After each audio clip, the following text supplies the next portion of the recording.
So I decided to go ahead and do a SoundCar installation.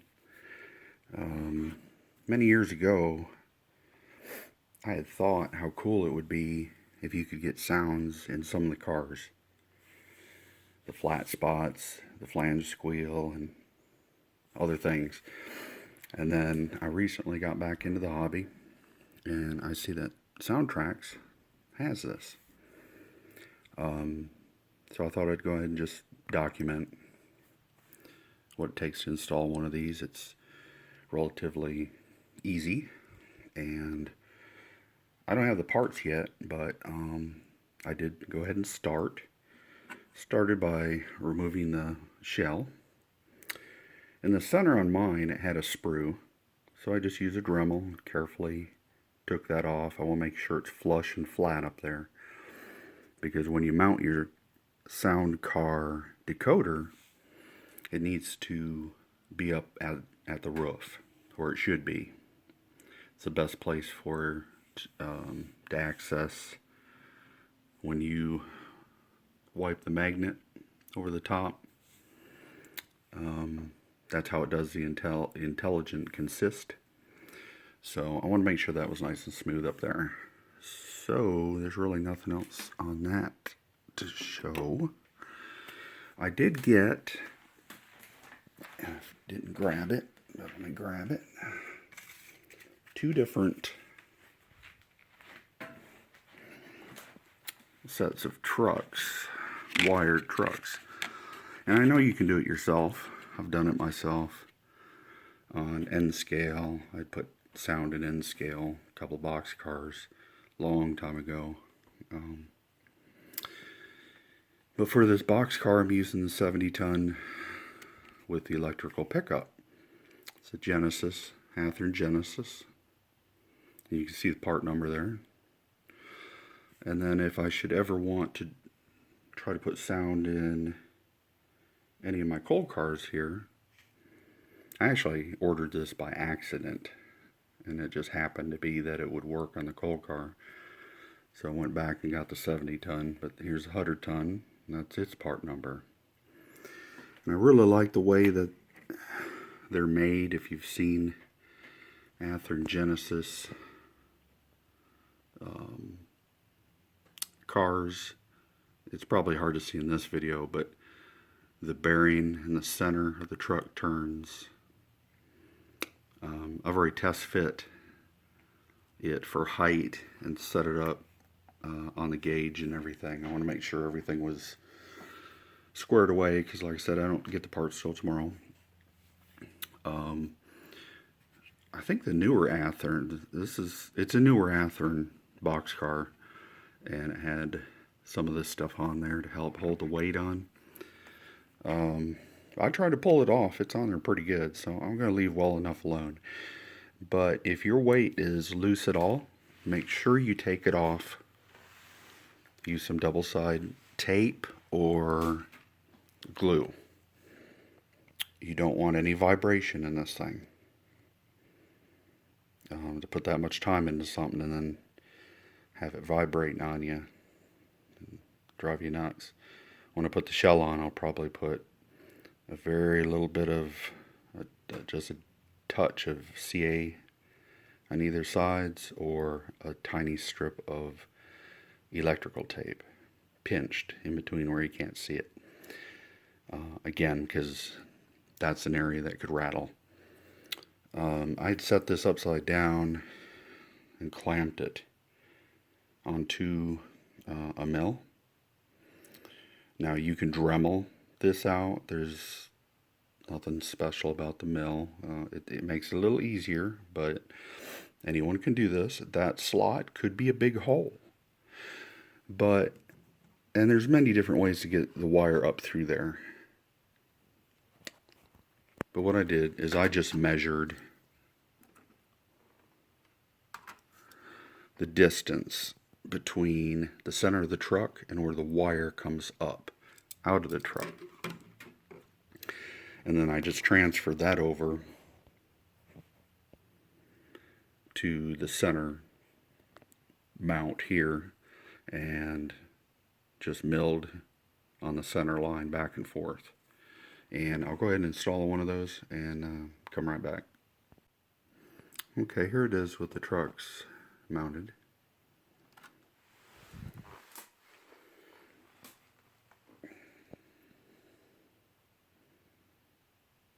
And what I was shooting for is I want those wires to come straight up through. Others will, I mean, there's many other ways to do it. You can fold the wires over like a loop, and that way the wire has some give in your turns. Okay. You could zigzag the wire to make it a bit like an accordion if it were to come through a smaller hole.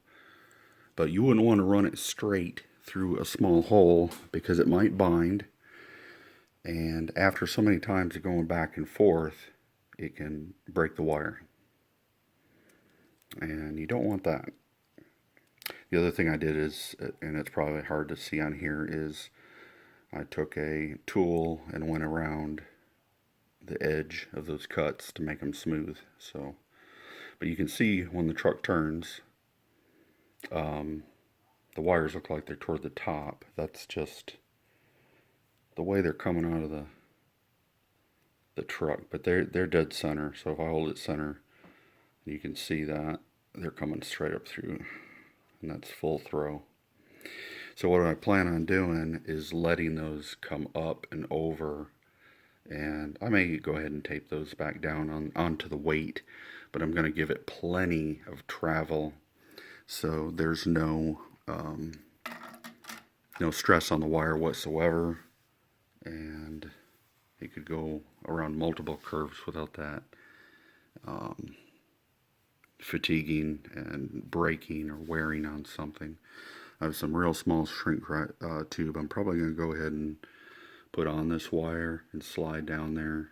Just probably don't need to, but I'm just one of those type of people that overkill something. So when I get the rest of the parts, I'll pick up from there. Should be tomorrow or the day after. And I haven't done anything with the speaker yet because I'm not quite sure where I want to put it. That's, to me, in my opinion, and most say the same thing, that's the hardest part. Just going ahead and getting you some contact with the track, because it has to have contact with the track. And I highly recommend you get as much as possible, just like this, where you're getting all 8 wheels are picking up 4 on the left and 4 on the right. And I also ordered their current keeper. I think that's a very important investment.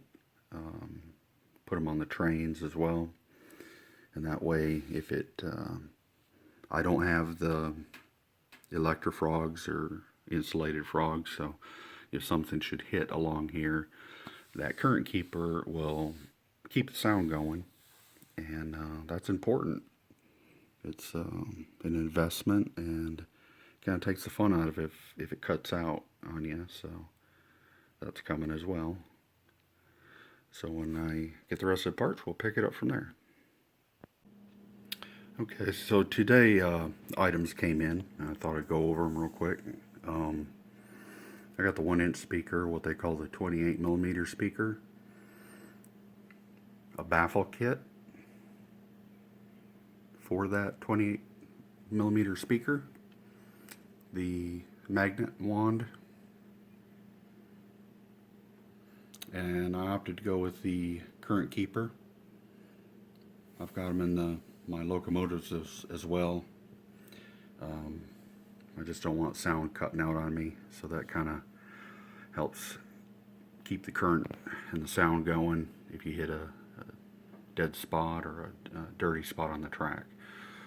So that's all the items I'll need. I'll probably go ahead and find a good location for the speaker. I don't know how sensitive the decoder is, the SoundCar decoder, but it's got a reed switch in there, and that's what picks up when you wave the magnet over it. That's what makes it search or disconnect from the intelligent consist. And I just want to make sure that I kind of like to center everything up if I can.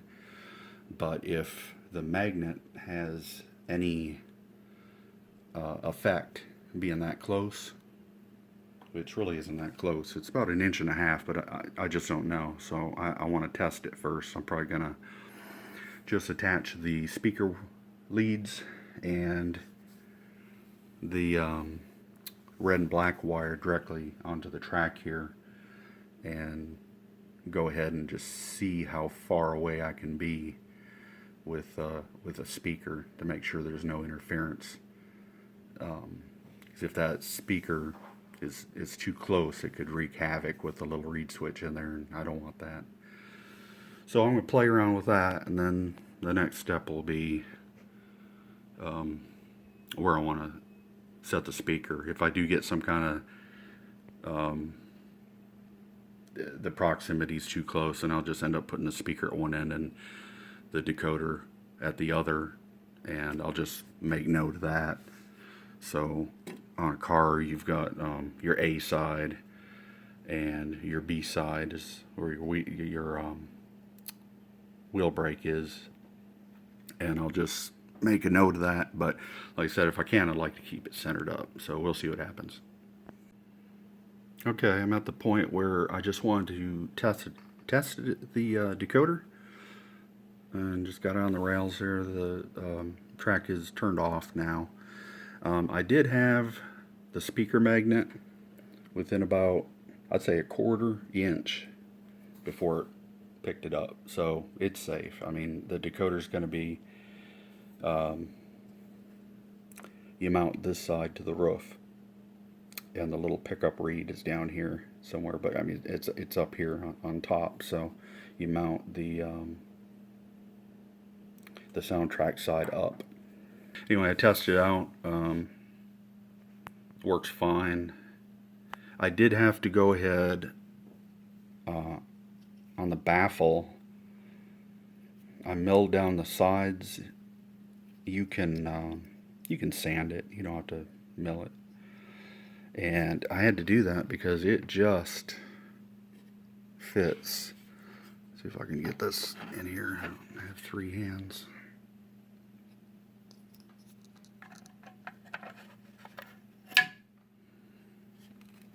That just fits perfect. And for different applications, I mean, it just depends, but I just measured out what I needed and shaved off the sides. It was fairly close. So now that I know that the magnet's not going to interfere at all, I'm going to go as center as I can. And like I said, the instructions say that the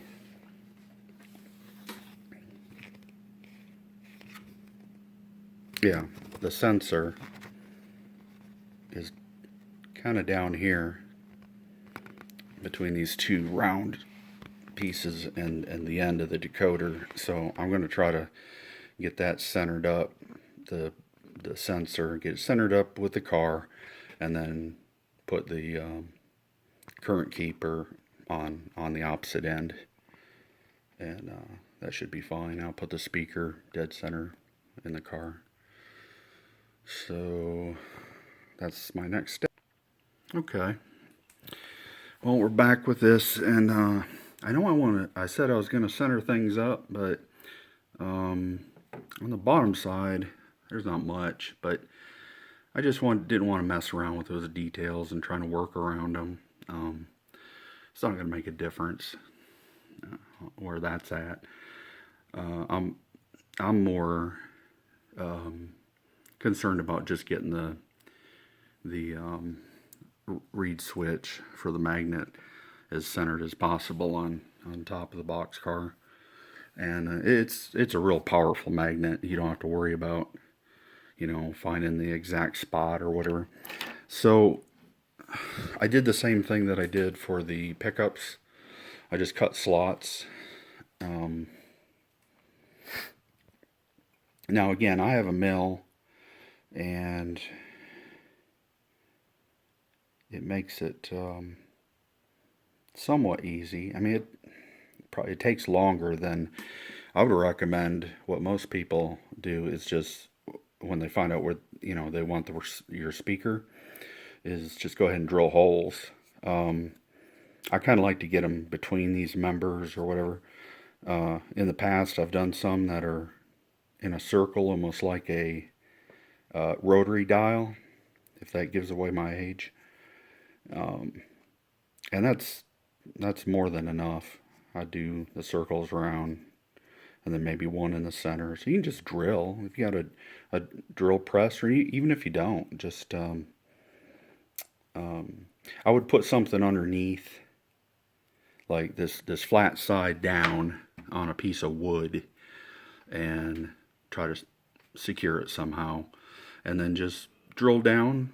It can be a regular drill, maybe 1/8 inch drill bit, or a little larger. It's your preference, whatever you want to do. I took my time with this. Some jobs I knock out quick, and other I enjoy doing. I was looking forward to a product like this coming out for a long time, and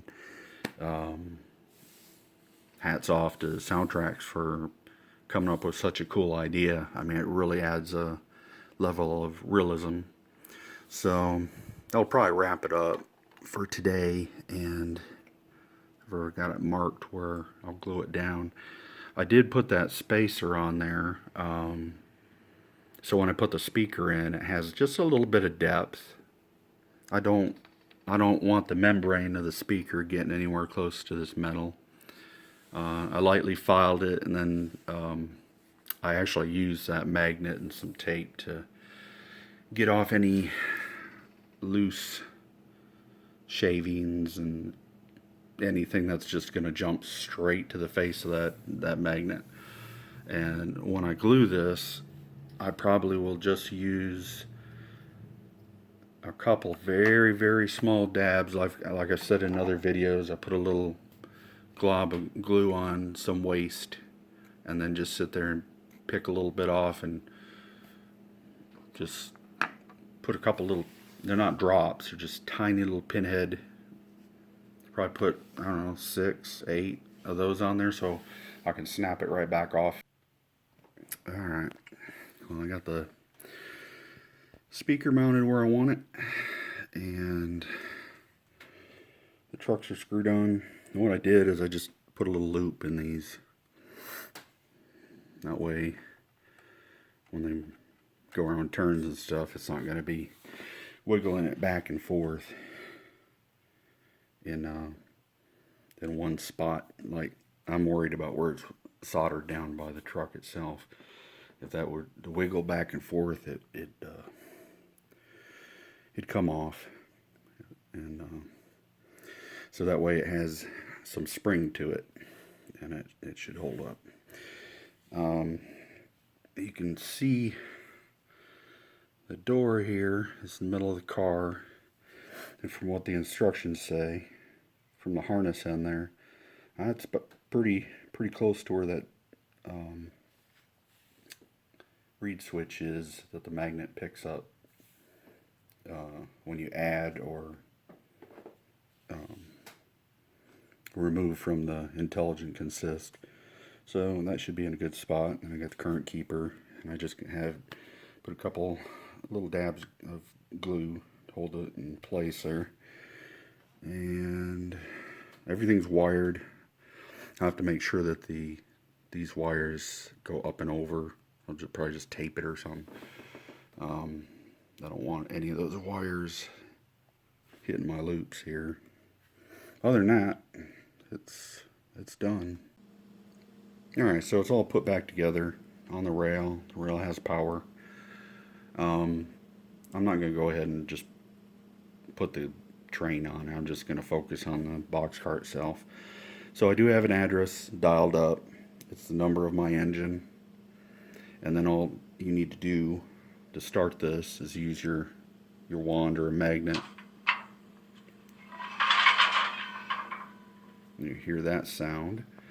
Then after that, it's looking for a 4 F8s within a minute. And you'll hear that. I think it's a brake release. So now you've got you're consistent to your locomotive address. So I'm going to go ahead and just turn up the throttle some.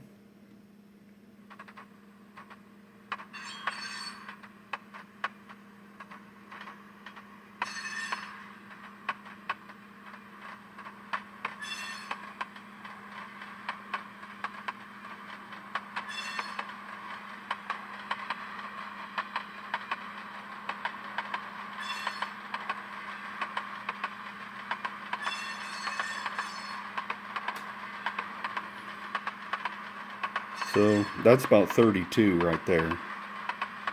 I'll go ahead and start slowing down and apply some brake.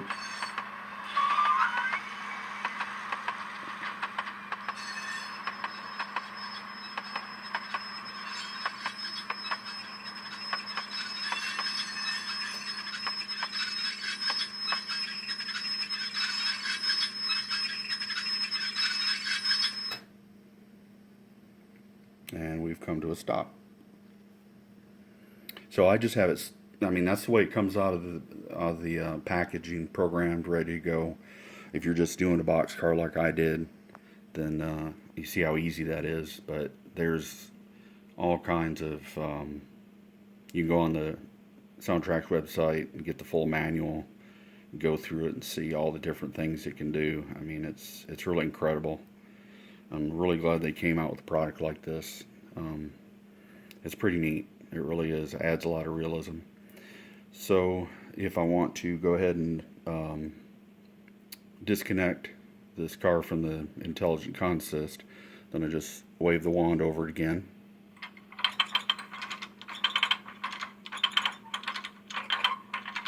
And that's the sound of the brake on the brake wheel on the side being applied. And now it's no longer in the consist. So I hope you guys enjoyed the video. It's really easy to do. I took my time, but like I said, you don't need but a drill and a couple basic tools to do this. Soldering's real easy on it. It just adds a whole nother dimension to the hobby, and I think that's really cool. All right, hope you enjoyed it.